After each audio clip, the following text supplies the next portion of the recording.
were saying, Rebecca, with the huge cliffhanger and then going into this episode, it's one of these things where people don't want to slow things down and go to a vineyard, like and so I think that this works as a binge, you know what I mean? Like one episode to the next. And I feel like this is a nice kind of like a break from everything before you get back into like action and things like that. So I think the episode's fantastic. Mm-hmm. It's weird to think about how people were back in the day when they had to wait and watch this stuff week to week. Mm-hmm. Yeah, Les Landau actually said that he thinks the best episode that he directed of Star Trek, and that it's one of the best episodes overall of Star Trek.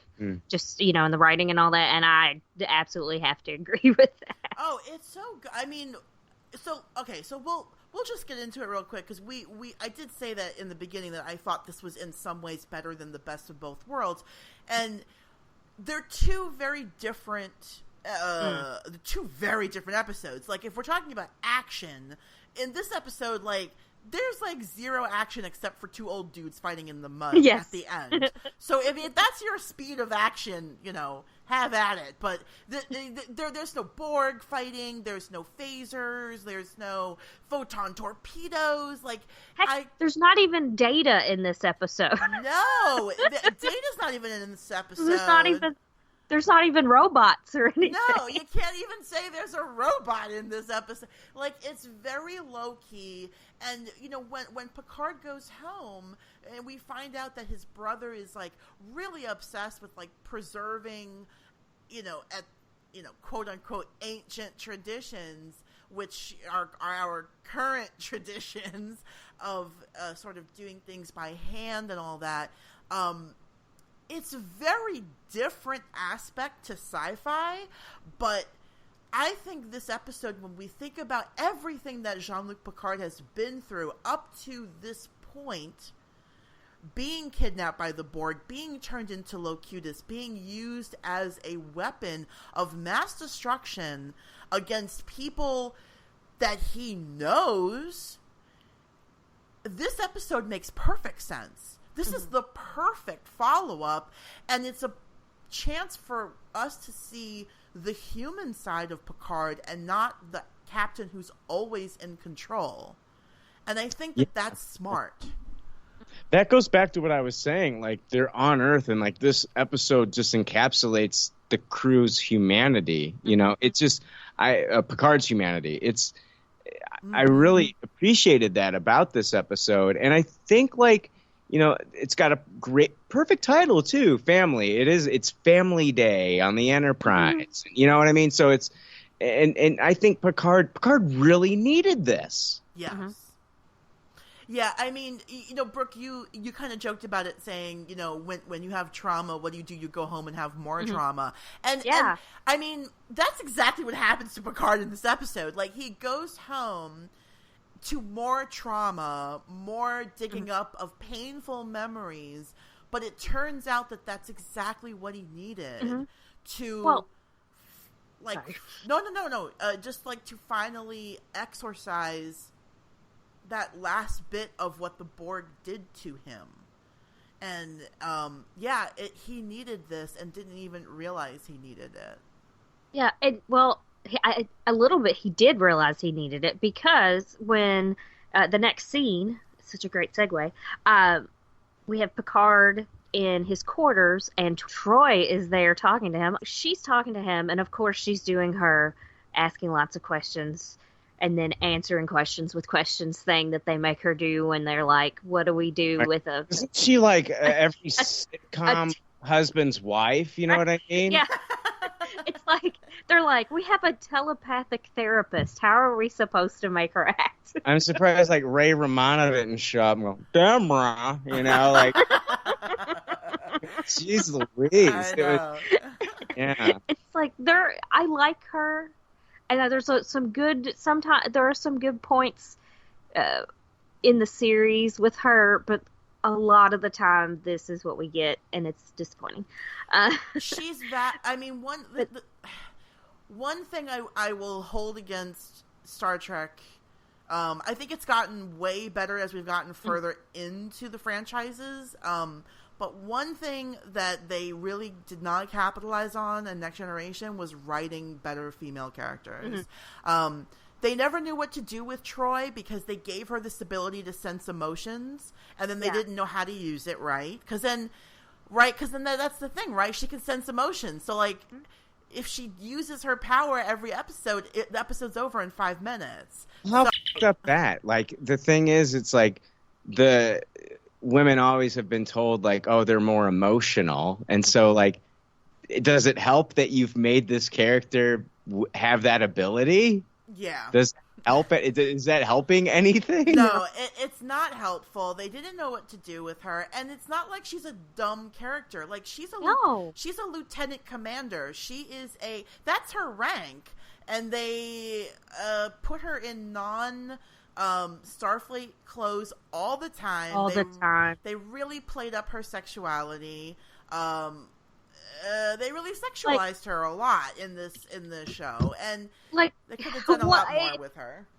Does a Betazoid have to have their like neck breathe? I mean, she's always got like these low scoop like tops. Yeah, it's crazy. Like, they really, I mean, they could have done better with all of the female characters on here. They could have done better with Dr. Crusher. They could have done better.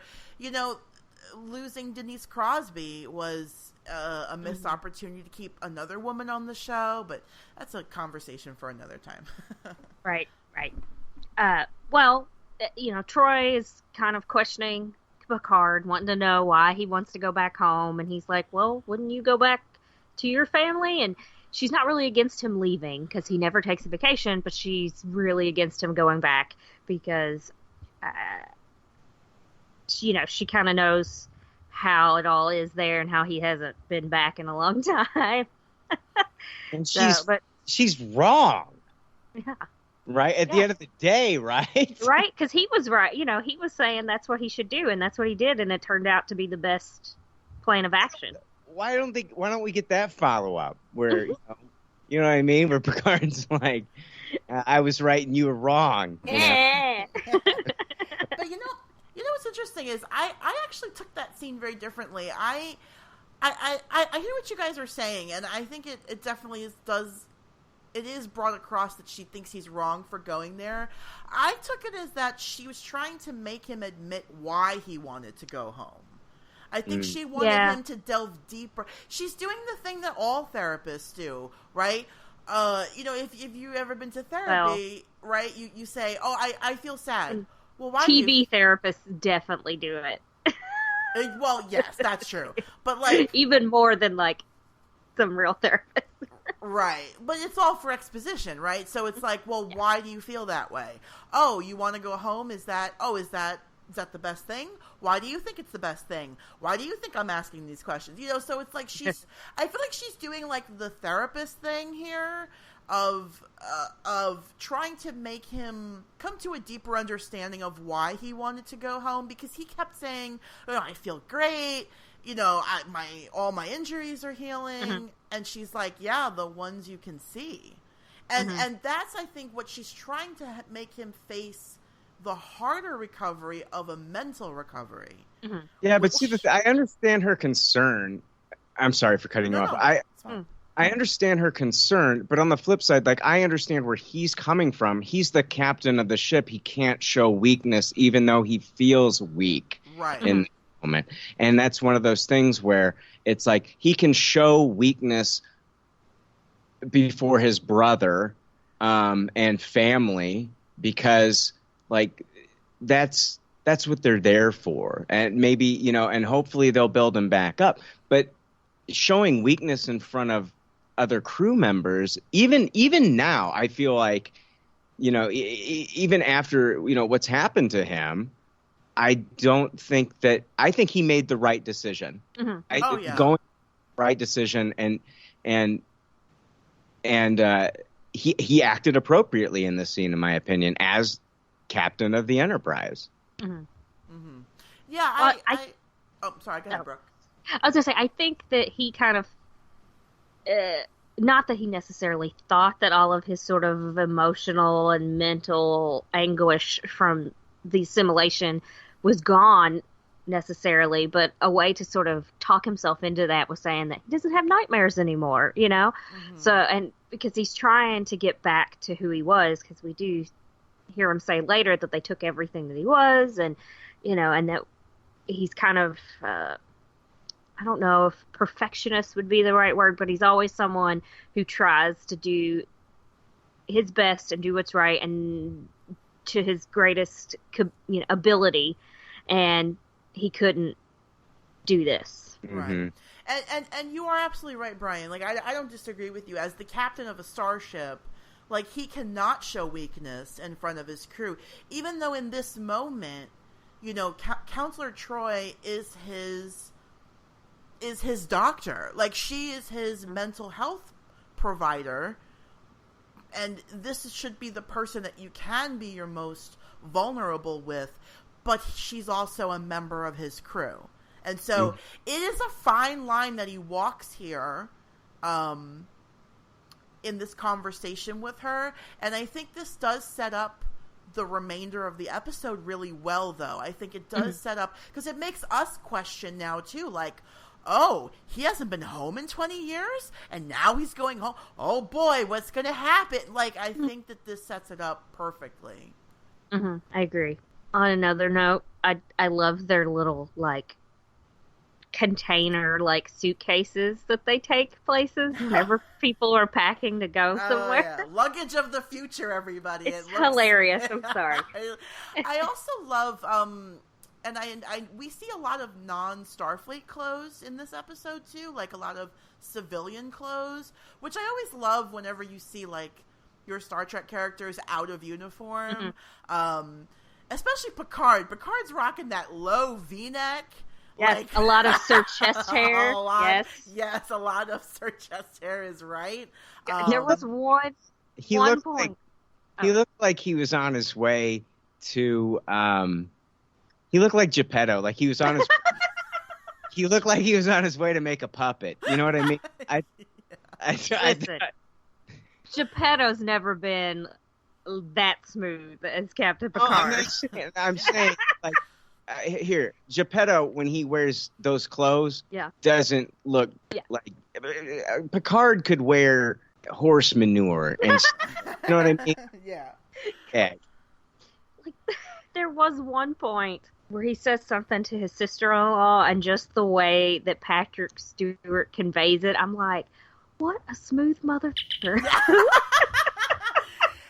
I always enjoy when you get to see Picard being, like, smooth Picard. And, like, I know, like, you know, you think about a character like James Kirk, who was not so much smooth as he was just horny and lustful. Yeah. So it's like, he wasn't particular, in my opinion, I don't think Kirk was always very smooth. I think Kirk was just very, like, hey, why not? Yeah. Like, he's just trying to get it when he could, whenever he could.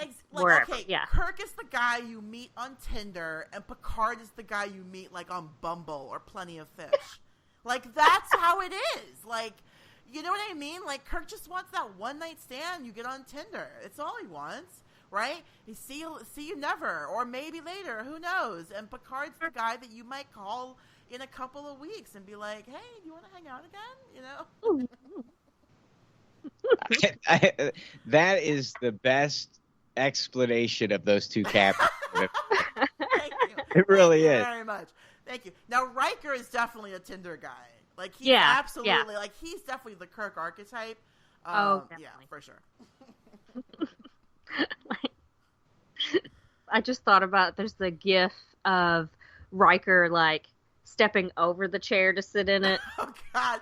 Why did he have to straddle the chair every time? It's, like, so weird. Oh, I love that gif, and it just keeps looping and looping. Yes, it's just constantly swinging over. Gosh, it's wonderful. Anyway, so we get to the transporter room, and O'Brien, of course, is there at his post, and I love I loved that actor. Yeah. Oh, I don't, love him don't you so love much. Colm